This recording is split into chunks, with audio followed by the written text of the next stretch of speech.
एक बार की बात है। एक जंगल में एक भूत और चुड़ैल रहा करते थे। दोनों पति पत्नी थे। चुड़ैल की आदत थी वो अक्सर भूत की छोटी छोटी बातों पर नाराज हो जाया करती थी। एक दिन ऐसे ही किसी बात पर चुड़ैल अपने भूत पति से नाराज थी। अरे ओ चुड़ैलों की रानी, कहाँ गुम हो आज सुबह से? तुम्हें मुझसे क्या? तुम जाओ आराम से खरगोश का शिकार करो। अरे अरे, तुम्हें भी वो खरगोश खाने का मन था? तुम्हें कहना था ना मुझसे। मुझे नहीं खाना खरगोश। यहाँ मैं रात भर परेशान हूँ और तुम्हें इससे क्या? तुम्हें पता नहीं कि मैं तुमसे अभी तक क्यों नाराज हूँ? तुम क्यों नहीं खुद ही बता देती कि तुम क्यों गुस्सा हो मेरे से? मुझे नहीं बताना। अब तुम जाओ यहाँ से। ओहो, मैं जा रहा हूँ गांव में आज रात के भोजन का इंतजाम करने। तुम कहीं मत जाना, यहीं रहना। फिर भूत गांव में चला जाता है और किसी इंसान को ढूंढने लगता है कि तभी उसे एक डायन दिखती है। ओ, तो तुम एक डायन हो ना? बहुत किस्से कहानियां मैं तुम्हारे बारे में सुना था। आज मैंने देख भी लिया। तुम तो एक भूत हो। तुम यहीं के रहने वाले हो क्या? नहीं नहीं, मैं यहाँ नहीं रहता हूँ। मैं पास के जंगल में अपनी बीवी के साथ रहता हूँ। यहाँ मैं आता हूँ कभी कभी शिकार करने। और तुम? अच्छा, मैं तो यहीं पास वाले जंगल में जा रही थी। मैंने तो बहुत सुना है डायनों के बारे में कि वो बहुत भयानक होती हैं। वो किसी को भी मार कर कच्चा खा लेती हैं। तभी वहाँ पर चुड़ैल आ जाती है। वाह वाह वाह वाह, देखो तो यहाँ पर क्या हो रहा है। तुम तो बोल कर आए थे कि तुम गांव में जा रहे भोजन का इंतजाम करने और यहाँ पर तुम अकेले मजे कर रहे हो। नहीं नहीं, तुम मुझे बहुत गलत समझ रही हो। ऐसा कुछ भी नहीं है। बस बस बस, बहुत हो गया। तुम मुझे समझते ही नहीं हो। मैं जा रही हूँ अपने मायके। तुम इसी चुड़ैल के साथ अपना घर बसा कर रहना। मैं जा रही हूँ अपने मायके। तुमने मुझे कभी समझा ही नहीं। हर वक्त तुम ऐसा करते हो। अब मैं जा रही हूँ। मैं कभी लौट कर यहाँ दोबारा नहीं आऊंगी। ये सुनकर भूत को भी बहुत गुस्सा आता है। बस बहुत हो गया। हर वक्त तुम नाराज ही रहती हो। मैं तुम्हें मनाते मनाते थक गया हूँ।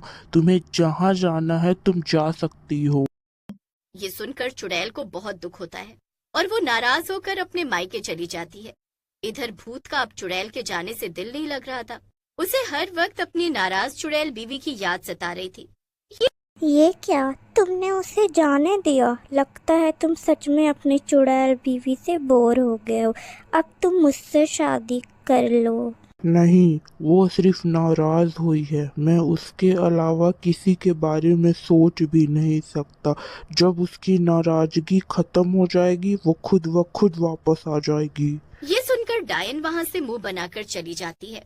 पर गांव में 3 लड़के पिंटू, मिंटू और चिंटू ये सब होते हुए देख लेते हैं।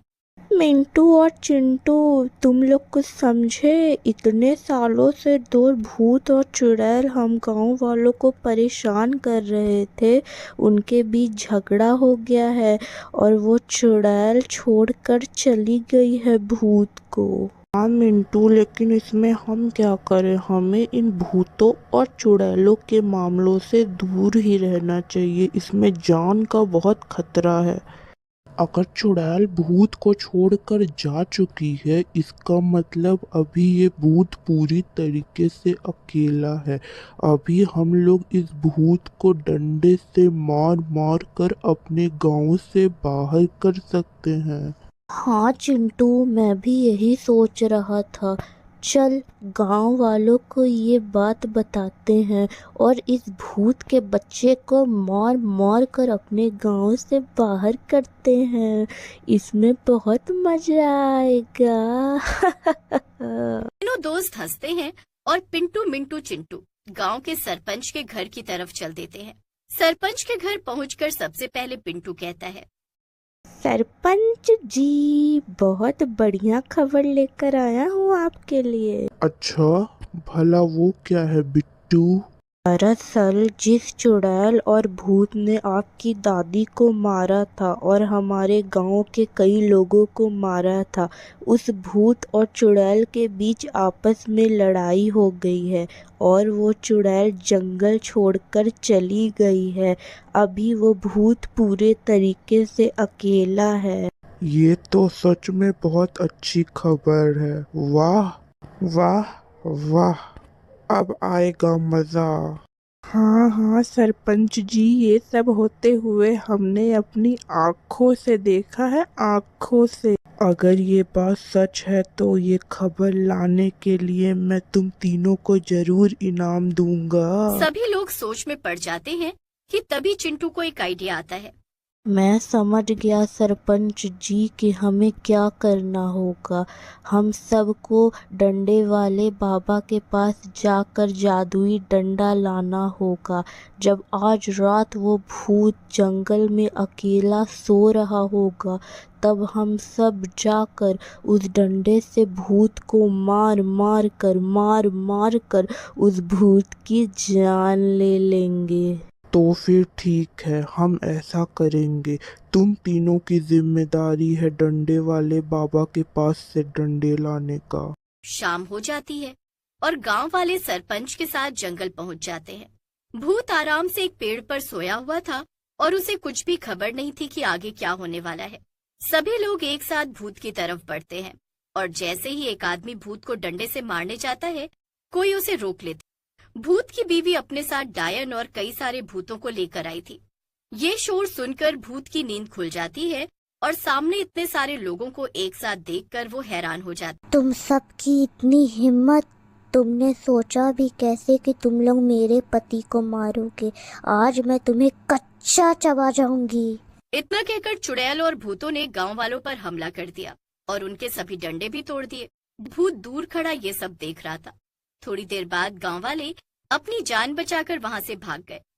तब भूत अपनी बीवी के पास आया और उससे बोला, ये सब क्या हो रहा है? तुम तो अपने मायके चली गई थी ना, तो तुम यहाँ वापस कैसे आई? और ये सारे गांव वाले यहाँ क्या कर रहे थे? जब मैं अपने मायके जा रही थी तब मुझे तुम्हारी बहुत याद आई, इसीलिए जब मैं वापस आ रही थी तब मुझे रास्ते में ये डायन मिली और इसने मुझे सब बता दिया कि कैसे गलत फहमी हुई थी, और इसने कुछ और भी बताया। जब मैं तुम्हारे पास से गई तो मैंने गांव में सुना कि सरपंच और बाकी गांव वाले मिलकर तुम्हें आज रात को मारने वाले हैं। जब मुझे ये सारी बात पता चली तो मैं फौरन अपने मायके गई और अपने सारे भूत भाइयों को बुलाकर ले आई ताकि मैं तुम्हें बचा सकूं। भूत और उसकी बीवी को लड़ते फिर सभी भूत चले जाते हैं और भूत और उसकी बीवी लड़ते झगड़ते हुए भी खुशी खुशी एक साथ रहने लगते।